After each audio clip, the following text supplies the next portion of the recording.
You've heard all about manifesting, right? The visualizations, the affirmations, the need to feel it into existence. And you've probably tried. I mean, you've really, really tried. You might have even felt that little spark of hope, that brief moment where it all felt possible. But then it fades, and somehow you land right back where you started, stuck in the same old patterns. But what if you've been focused on the wrong thing?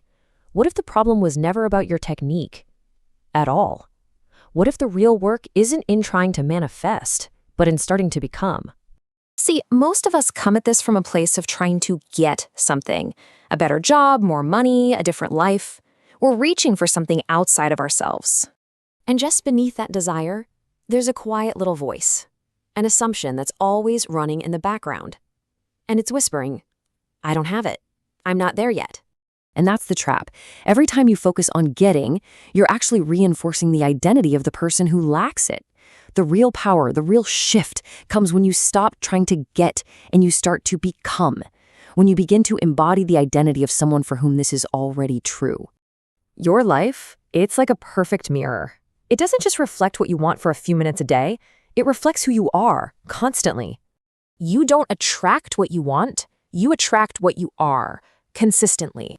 And that isn't about the 10 minutes you spend visualizing in the morning. No, it's about the other 23 hours and 50 minutes. It's about the unconscious stories you repeat to yourself, day in and day out. That is your true identity. It's not who you think you are. It's the sum of your daily unconscious patterns. And those patterns are what shape your world. So, how do you build this new identity? It's not about big, dramatic gestures. It's actually much quieter than that. It's found in the small, everyday moments. Your life isn't shaped by one big decision. It's shaped by the hundreds of tiny, repeated patterns you live out every single day. It's in the way you think when you're completely alone. It's in how you move, how you carry yourself. It's in how you react when things get uncomfortable. And maybe most importantly, it's in the standards you're willing to accept and tolerate from yourself and from others. These are the building blocks of your reality. You know, you can say, I am disciplined 1,000 times. But if your daily pattern is to hit the snooze button, to skip the workout, to run from anything that feels hard, well, your patterns are telling a much louder story. And reality, it always listens to the patterns, not the words. And here's the quiet truth. You don't need to feel inspired to change. Real change happens the moment you simply start moving differently. This is where it all shifts. This is where manifestation stops being about wishing, and it starts being about becoming. So, what does this becoming actually look like? Well, it means you stop chasing a future out there somewhere, and you start building the identity of the person who is already living it right now. You become the person who shows up, especially when it's inconvenient, the one who keeps going long after the initial motivation is gone. The person who time and time again chooses growth over comfort.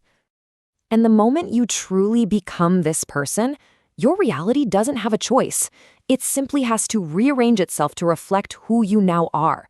It's not magic. It's a natural law. So you see, you don't need to chase anything down. You just need to align with it. And alignment, it's not just a thought you have in your head. It's a lifestyle. It's how you live. So the question changes. It's no longer, how do I get that? The real question to ask yourself is this: who do I need to become for this life I want to feel completely normal? Because once it feels normal, it's no longer something you're trying to get. It's just something you are. And from that place, from that state of being, reality doesn't need to be forced. It simply follows.